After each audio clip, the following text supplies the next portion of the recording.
What's up, everybody? Welcome back to the Formula America podcast. We're your hosts, Kurt and Dylan. Formula One's back after a short but felt like long break and going to the Windy City. Really long break.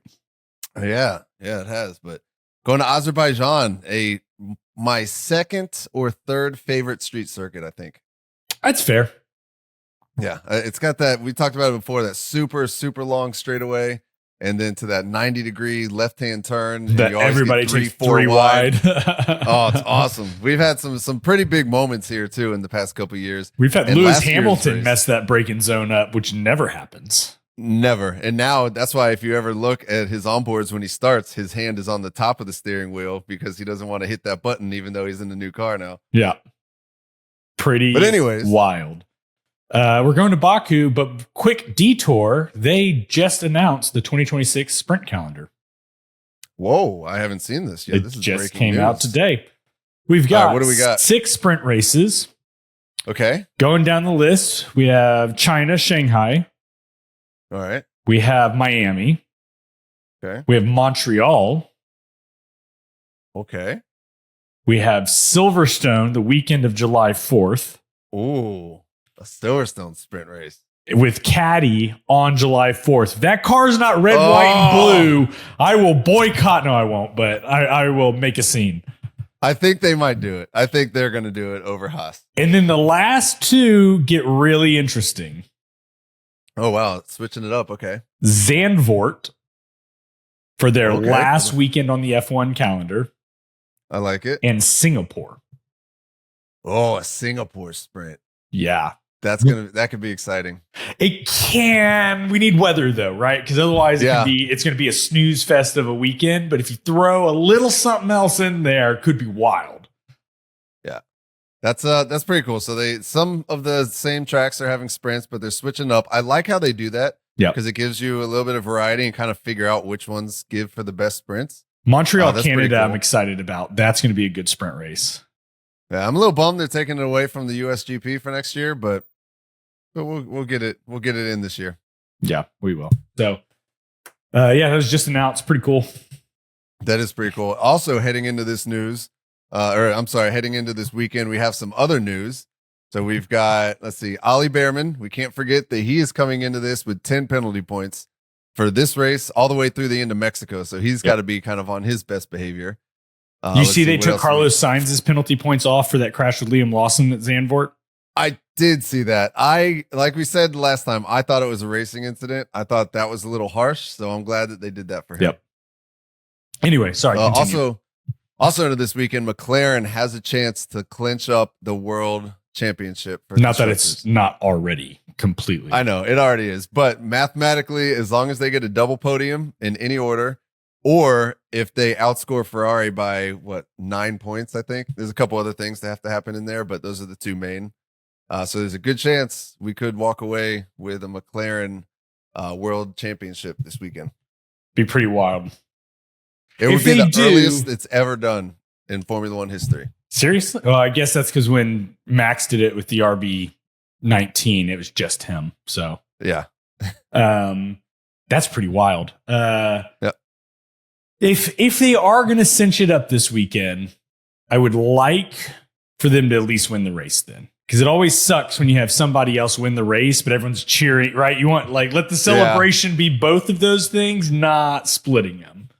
Yeah. Yeah, so hopefully we'll see. I think when we get to my predictions, and I'm sure yours as well, we'll see what we think is going to happen.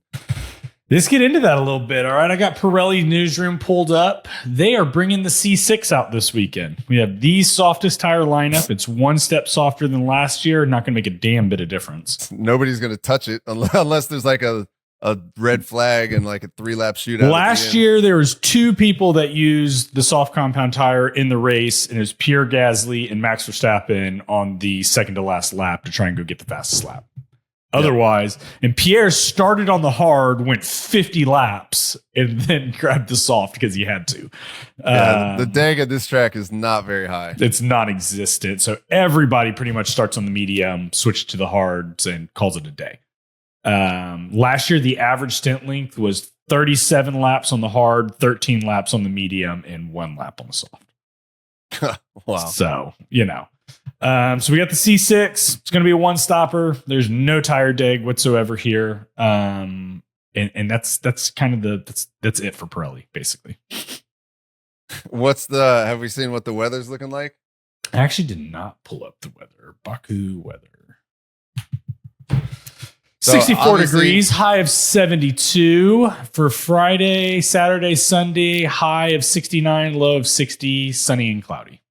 Yep. Well, not going to be any kind of chance of rain, it doesn't look like, but this is Baku. It's called the Windy City for a reason. It's always windy, and especially when you get those the castle section and all that, you just got that wind ripping through there, and so you got a chance for a lot of drivers being caught out because of that.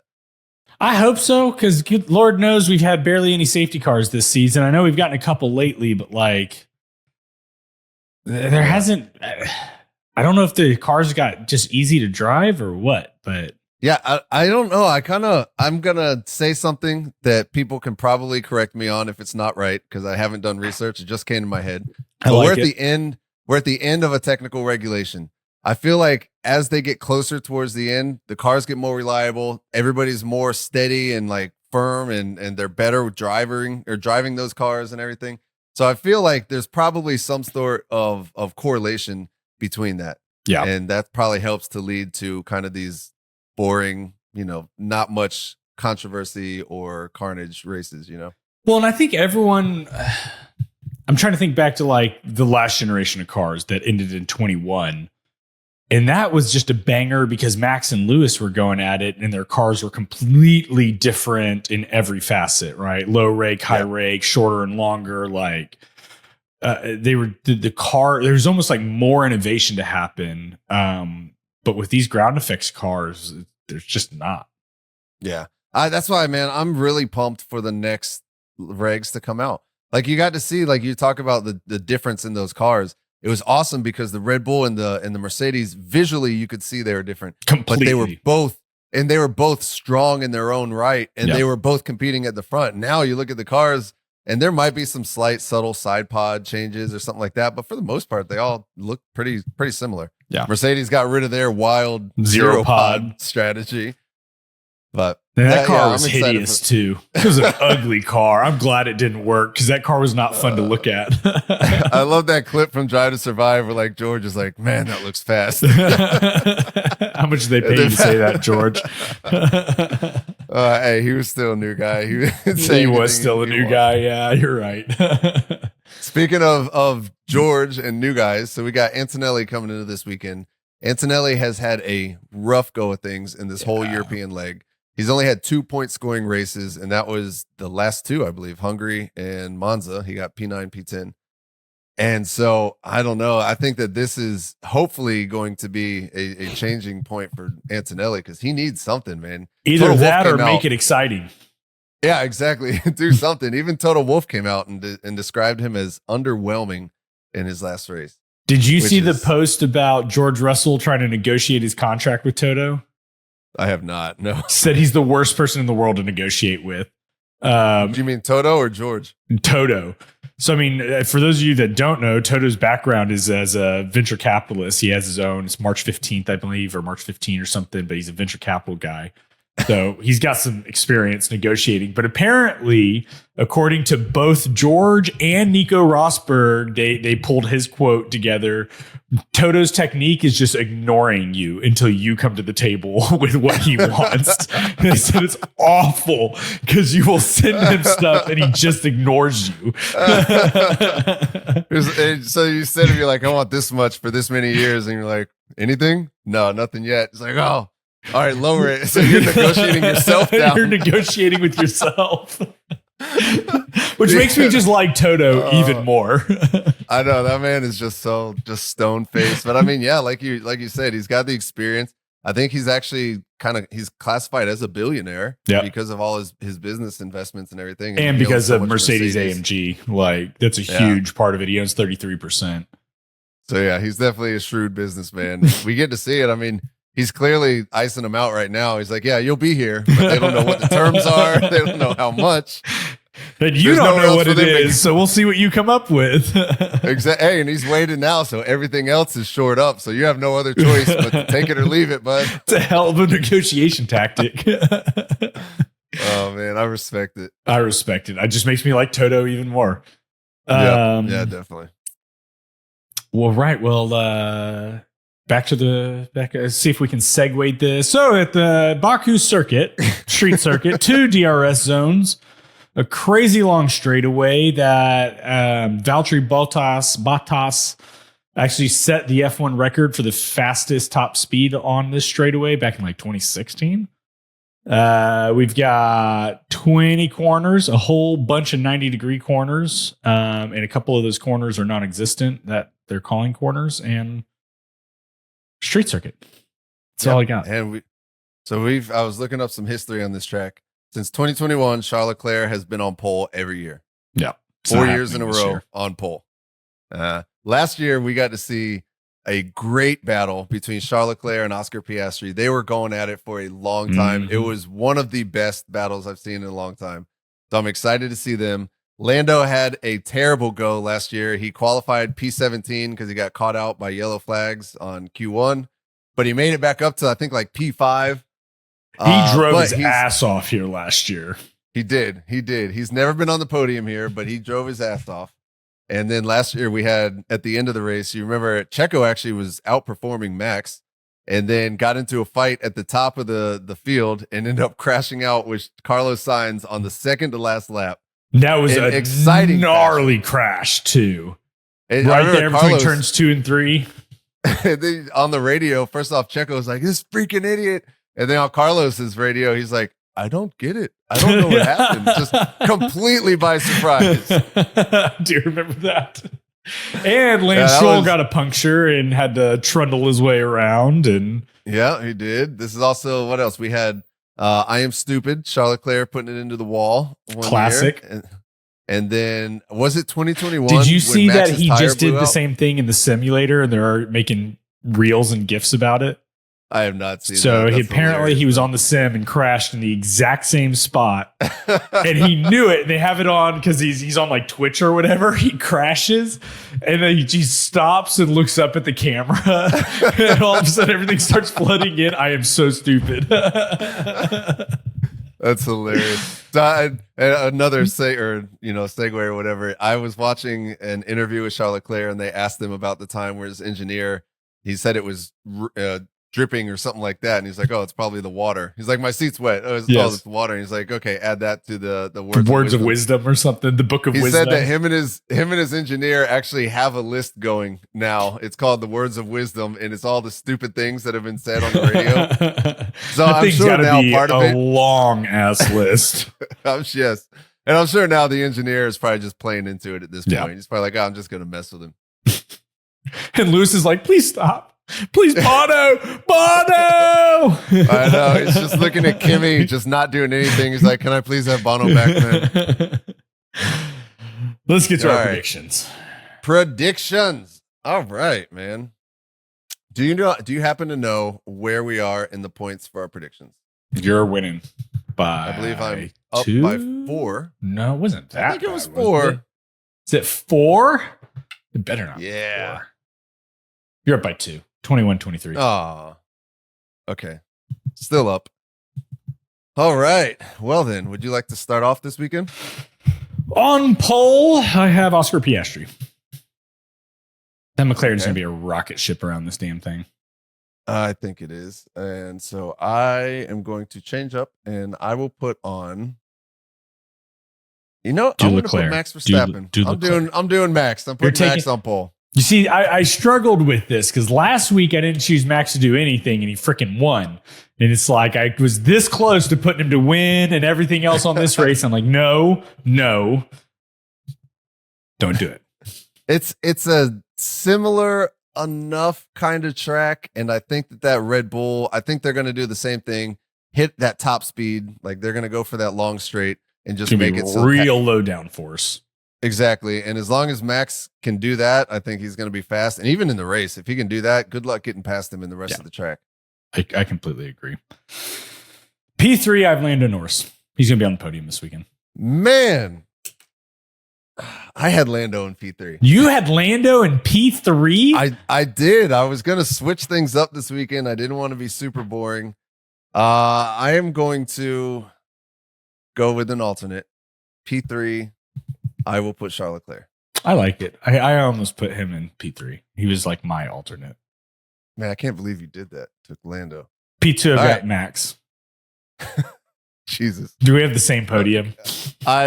We probably did. I had Max in P2, so I will switch, and now I'll put Oscar in P. I got Oscar winning the race. So you know what? Since you did that, I'm gonna put Lando in P2 now. Okay, that's fair. I'll do Lando P2. And you got Oscar winning the race? Yep. All right. Well, I will now put Max winning the race. I'd be cool with that. I hope you win this weekend. I want to switch these. I want to switch as long as they're not locked in. I'll put Max P2, Lando P1. Okay. All right. We need to talk real quick. Another segue about Max's GT3 weekend at the Nürburgring. Yes. So Max has to drive a Class B car to get his GT3 license. He's driving the Porsche Cayman GT4, and they detune it from 425 horsepower down to 300 horsepower. So it has less than 3/4 of the horsepowers of everybody else. Right. Over a 11-minute lap around the Nürburgring, running less than 3/4 of the horsepower of the main people, he was 15 seconds behind the leader, and he was a full minute clear of the next person running 300 horsepower. It's funny that he has to do this. And like he also had to have an instructor for the first 8 laps to teach him the racing line. That to me is just hilarious. Like just the fact that, yeah, I get it. It's the regulations. You've got 4-time Formula One world champion, arguably one of the greatest drivers around of all time. And now you're going to make him jump through these hoops, which I respect it. It's part of the rules. I'm sure he did too. I just think it's funny. I just love that less than 3/4 of the horsepower over an 11-minute lap.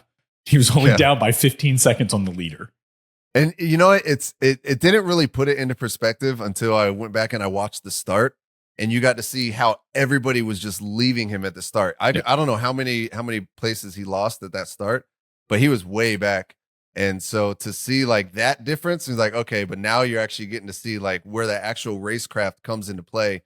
He's able to, carry a lot more speed into the turns, through the turns, outside of the turns, just all of it. So. Yeah, and that's what's so hard. My buddy really wants me to get more into GT3, and it's hard because it's not the best, right? Formula One is the best drivers in the world, and I'll argue that with anybody.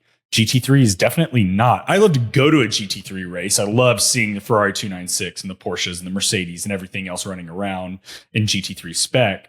But it's hard for me to watch it just because it's not amateur, but it is compared to Formula One. And then you have Max Verstappen come down and be like, "That's my point. Thank you for making the point."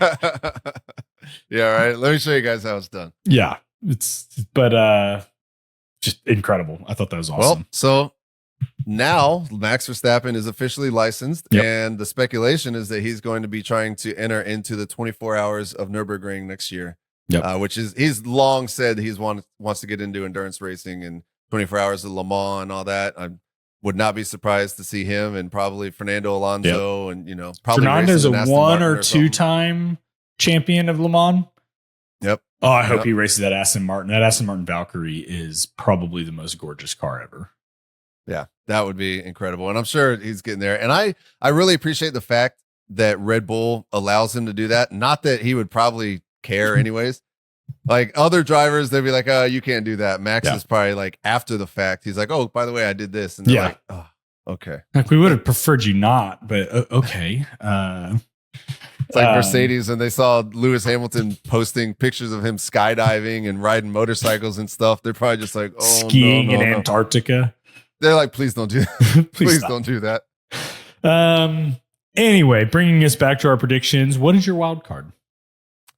Oh, I forgot about that. My wild card is I'm going to go with I think I might have did this earlier in the year, but I'm feeling it now. Yuki Tsunoda It's a bold. Top Whatever is going to come out of your mouth is a bold statement.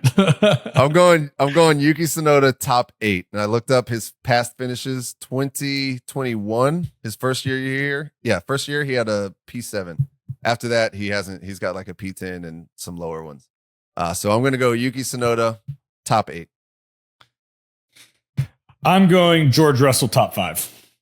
The Mercedes has really been kind of nowhere. I'm also not even really sure that this track is going to suit the Merc, but it's time for George to sneak back up into almost being on the podium.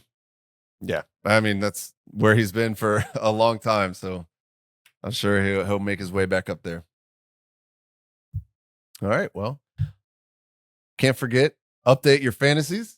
Yeah, I haven't updated mine in like 8 races. I need to go actually look at it. And you've been beating me. So I've been beating you, so maybe I shouldn't mess with it. I should just stop updating mine. But go ahead and check out your fantasies and make sure that's ready to go. And other than that might be it. Do you have anything else, Dylan? I think we covered all of it and then some. All right. Well, I'm excited for this weekend. If you like this podcast, guys, make sure you leave us a rating and review. Like and subscribe if you're watching this on YouTube. And share this with a friend if you can. Follow us on Instagram, Formula_America. But other than that, I think that's going to be it, Dylan. So on that note, stay classy, America.